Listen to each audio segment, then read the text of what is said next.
everyone, my name is Shauna, in case you don't know, and welcome back to another video. So you may have noticed that my main videos on my channel have been decreasing recently and that my YouTube shorts have been going up. And I wanted to address that really briefly because I have talked about my mental health from the start since I've been on YouTube, and I'm going to continue to do that. And I want full transparency, and I also want to normalize having a conversation about mental health. In August, my mental health reached the worst point that it's been at since I was a teenager. It was really scary for me to be at that point. I never thought I'd be back at that point, but there's been some situations in my life that have been really impacting my mental health. I've been doing everything I can to take care of my mental health, but my mental health, in terms of my depression, is there's a low-level depression constantly. But when a big issue occurs, my depression spikes and it gets really bad. And it takes time and therapy and processing to get back down to my low level. So it's like depression is this friend I don't want to have because I can never get rid of it, but it can flare up and it can really get in the way of my life when these events happen that make my depression spike. I'm actively in therapy, I'm reaching out to people for support, so it's not like I'm not trying to work on my depression, but it is sort of challenging right now given the situation. Just some things need to happen. I need to make some decisions regarding certain things in my life before I can get a little more under control. So my YouTube videos may be a little less for the time being, but I have been having fun uploading shorts, so just uploading on my TikToks and Reels on here, and I think I'm going to keep doing that. I hopefully will be able to get back to my normal YouTube schedule soon, but who knows what will happen. So today I'm going to be doing my August wrap-up, which I wish I could have done sooner, but my mental health just was not at a state where I could sit down and record a video. I looked terrible, I felt terrible, I couldn't express any positive emotions, and I might not be able to express many positive emotions in this video, and I don't want all of you to be alarmed at how I'm doing, but I do want to have an open conversation about mental health. Gotta love the fact that I have a cat who's an emotional support animal. She can sense whenever I'm struggling and just is right there to help me out. I don't want to raise alarm bells in people's heads, but I do want to normalize talking about mental health, and I do want to just say that's why I haven't been here as much on YouTube. So today I'm going to be doing my August reading wrap-up. I wanted to do this earlier. It's not up to doing it earlier, so finally doing it now. I figured better late than never. I read 5 books in the month of August, which is really not great, but when my mental health gets to the point where I'm spiraling 24/7 and can't do anything without spiraling, I read a lot less, unfortunately. Reading is a good coping mechanism. It helps my depression stay not too bad, but when it spikes super bad, I can't read. So I had a span of 2 or 3 weeks where I wasn't reading at all, and I only got back into reading a couple days ago. My average star rating for this month is 3.4 stars, which, considering I've had a lot of months this year, my average star rating is in the 2-star range. This is pretty good. So I read one really big book, and I started this book at the end of July, I think. Pretty sure. But before I finished that book, I randomly had this one night where I was like, why don't I pick up these 2 books that I have on my shelf that are really easy to read and just read them? So the first one that I picked up was Dr. 11th. This was originated by Roger Hargreaves. So this is by the guy who does, oh my god, what are they called? I don't remember what they're called. There's a specific name for this art style and these characters. I'm really drawing a blank. It would be so great if I could remember what it's called right now. It's not ringing a bell. Okay, if you know, you know. If you don't know, you don't know. So, because I can't think of the name, and I'm not going to pull up my laptop right now. So this is just a little short story with this art style, and it's following the 11th Doctor and River song. So I thought this one was really cute. I think it would have been better if it had followed Amy instead of River, or if Amy was added in here even briefly, because Amy is my favorite companion of the 11th Doctor, and I feel like the 11th and Amy's banter and chemistry is really fun, so I wish that Amy would have been here. I think that would have made it better. However, I do still think this was a really fun adventure, and I love how it is following 11's longest running jokes, so I ended up giving this one 3 out of 5 stars. Then, as I said, I picked up 2 of these books, so then I read Dr. 12th. So again, this is originated by Roger Hargreaves. And the stories are also written and illustrated by Adam Hargreaves. The characters were made by Roger, illustrated by Adam. See how it is. So this is just another one of those little fun adventure stories with this style, and it follows 12 and Missy. Now this one is my favorite one out of all of these books. I don't know how to classify them. These like Doctor Who books. I've only read 3 of them so far, but this one's my favorite. I felt like with this one in particular, the author really captured the 12th Doctor and Missy's personalities really well, and I felt like the author really understood their personalities to a really deep level that I didn't see with the other ones I read. The other ones I read were in 9th and 11th, so I felt like just there was this added step of like understanding these characters that really meant a lot to me, as 12 is one of my favorite Doctors and he means a lot to me. So I ended up giving this one 3 out of 5 stars as well.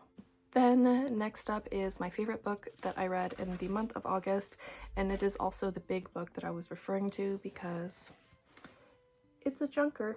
So I have been reading the Throne of Glass series with a book club. We have 3 books left in the series. I'm really behind on starting the tandem read because, in case you don't know about the Throne of Glass series, I have them on my shelves, that's why I'm looking back. So Empire of Storms and Tower of Dawn take place at the same time, and so some people will read them in order. I think it's like Empire of Storms goes first and then Tower of Dawn, but because the books take place at the same time, a lot of people do a tandem read. My book club is going to do a tandem read. Well, they have been doing a tandem read. I'm starting really late. I'm literally 3 weeks late to starting because of my depression. We love that. Anyways, I'll be starting late, and then so I have to do the tandem read, so I'm going to read those 2 together, which means since that's like a lot, I don't know if I'm going to be able to read many books in the month of September because I'll be reading 2 books this size at the same time. Anyways, and then there's one more book after the tandem read. Anyways, I feel like you guys probably don't care too much about that. But the one that I read in August was Queen of Shadows by Sarah J. Maas. This is the 4th/5th book in the Throne of Glass series. It depends on whether you consider the Assassin's Blade as one of the 5 books, because like it's a prequel, so you could technically count it as like 0.5. Anyways, I'm counting this one as the 5th book because it's the 5th one that I read in this series. So this series, in case you don't know, starts off with this assassin, Selena Sardathian, and she has been captured and she's working as a slave in these really intense, brutal mines. When the prince comes to her and says, if you come with me and win this tournament that my father is hosting and become his personal assassin, then you will gain your freedom back. And the story really progresses really far from there. Obviously, this book doesn't have anything to do with that first plot, although the characters are the same, but the plot has just progressed so much that I can't tell you anything that this book is about. However, I do have to say that this one is my favorite one in the series for sure. I love this one so much, and the thing is, I never thought I would be giving a Sarah J. Maas book such a high star rating, which I'll tell you my star rating in just one sec. However, I rate books based on enjoyment level. Was this book perfect? By no means was it perfect, but it was what I needed when I read it, and it lifted me up and made me feel so many positive emotions and really captivated me. So I love it a lot. I have a little note sheets. Let me go over some things about this book. I loved how there was so many emotional and heartbreaking scenes in this book. I feel like Sarah J. Maas has really like improved over the course of the series with writing so many emotional and heartbreaking scenes. There were so many in this book that made me feel so many emotions, and I loved that. I loved how many fun heists? Never really said that out loud. I love how many fun heists and plans there are in this book. I found that they were really creative and fun to read, and it was really fun to see them all come together and how the plans would all work out. I love Kale. I honestly don't care that my whole book club seems to hate him. He's amazing and I love him, and I can't wait to see what happens with him with the rest of the series because something really big happens to him at the end of this book, and I'm really interested in seeing how the story progresses with him. I'm fascinated by, I might say her name right, Elide, E-L-I-D-E. I found her to be like no one of importance at first in the story. I was like, why are you telling us about this girl? But by the end, I was so fascinated by her and I was so moved by her, and I can't wait to see how she also plays into the rest of the series because I feel like there's so much potential with her character. I really thought that it was amazing that my most hated character in this series got a redemption arc, and that the redemption arc was done really beautifully, and I wasn't expecting that, and I honestly thought it was done so well because I didn't think that she would ever get a redemption arc, is what I'm gonna say. My only major complaint about this book is that I really don't like Aileen and Rowan together. So my issue with Aileen and Rowan is, well, there's multiple things, but there's 2 big ones. So it's revealed pretty shortly after Rowan is introduced in the series that Aileen and Rowan are related. I do not care that it is a distant relation. There was no need to clarify right off the bat that they were related. I thought that was gross, and I just can't look past the fact that they're related. I don't care that it's distantly. This author went out of her way to clarify that these two characters are related. My other issue is that I feel like every single male character that Aileen interacts with ends up turning into a love interest, and I'm really tired of it. She can't have any platonic relationships with men, and it's really annoying, and it really gets on my nerves. Even her cousin, her relationship with her cousin borders on incest, and a lot of the scenes with her cousin feel very romantic. It's gross. Anyways, besides the whole relationship issue, I do love this book, so I gave it 5 stars. It's my favorite one in the series. I can't wait to continue with the rest of the series. And then I was doing this like book bingo thing with pals, and you got like a $5 gift card if you finished it. And so I did that, and the next 2 books are ones that like had to fit the prompt.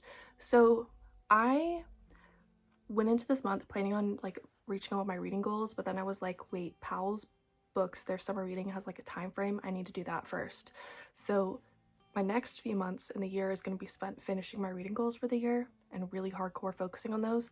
But this month I just had to finish this month with 2 books to finish my pals summer reading challenge. So I needed a nonfiction book, so I picked up Twilight Director's Notebook, The Story of How We Made the Movie, based on the novel by Stephanie Meyer. This is written by Catherine Hardwicke, who is the director of the first Twilight film. So this book is a nonfiction book that chronicles filming the first movie, from things like costumes to sets to like working on schedules with Kristen Stewart and stuff. So I thought this book was a really fun read. I think it's perfect for Twilight fans, but I also think it's perfect for anyone who's interested in working on filmmaking, especially like behind the screen, like not acting but other stuff. If you're into filmmaking but you don't like Twilight, I still think that this book is an interesting book to check out, and I think it will give you a lot of insight into how things are filmed and done. Like, let me find a good example of this. Like here it's talking about like camera angles and stuff. I loved all the fun facts in this story. I found that there were so many fun ones that I found interesting. I especially really like the insight into like Carlisle wearing a scarf in a lot of his scenes. I thought that was really interesting. This book is also really helpful for cosplays, and I'm a cosplayer, so of course this came across as really helpful. Just got the notification that I'm running out of phone storage, so gotta film this really quick. So my only complaint about this one is that it drags at a few points and it is slow at a few points. However, I think this is still a really good book, so I gave it 4 stars. And then the final book that I read this month is A Song Below Water by Bethany C. Morrow. I needed to read one set in Portland, Oregon, since that's where Powell's Books is, and this one takes place in Oregon. I really have to speedrun this because it keeps saying out of storage and I keep deleting stuff, and oh my god. Okay, so basically this book follows these 2 sisters. One is a siren, and they live in this world in which there is some magical beings in their world, but their world is drastically changed after the aftermath of a murder.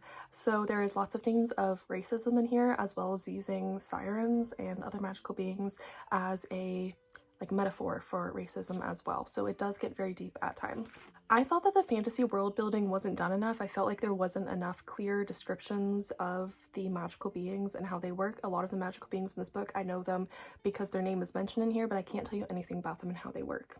I didn't really like the 2 main characters, Tav and Effie. I felt like there wasn't enough character development for either of them, and there was just nothing about them that really captured my attention. I didn't like how there was an iffy age gap in here. One of the characters is 16 and she's in a relationship with someone who is out of high school. His age could be anywhere from 18 to like 25. It doesn't really specify, and that is very iffy, and I don't like that. I thought that this book was really slow and it drags a lot, which is something I hate in books because I read books for fun and for entertainment. I don't want books that make me feel like I'm gonna fall asleep when I'm reading them. However, there was a couple good things I liked about this book. I really liked the bond between Tav and Effie, the 2 main characters. Their best friend slash sibling relationship was really sweet and really well written. I also thought that there was great representation in here. Not only is there a representation of strong, powerful Black women, but there is also ASL representation in here, which I thought was really interesting with the way that it was included. So I ended up giving this book 2 stars. I can't say I enjoyed it. However, I do understand why people would enjoy this book. So those were all the books that I read in August. I hope all of you enjoyed this video. If you did, feel free to give it a thumbs up and subscribe to me if you haven't already. Hopefully the next time that I talk to all of you, I will be doing a little better depression-wise.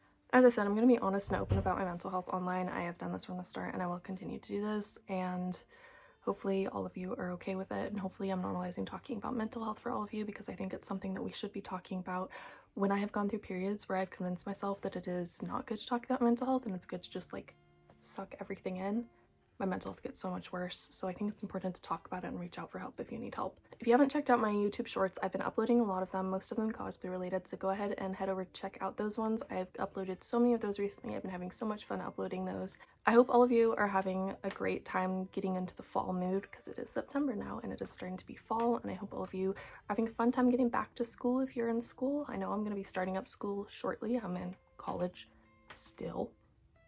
I will be in college for several more years because health issues make it so that I can't take a full course load. And I'll see all of you in my next video. Until next time, goodbye.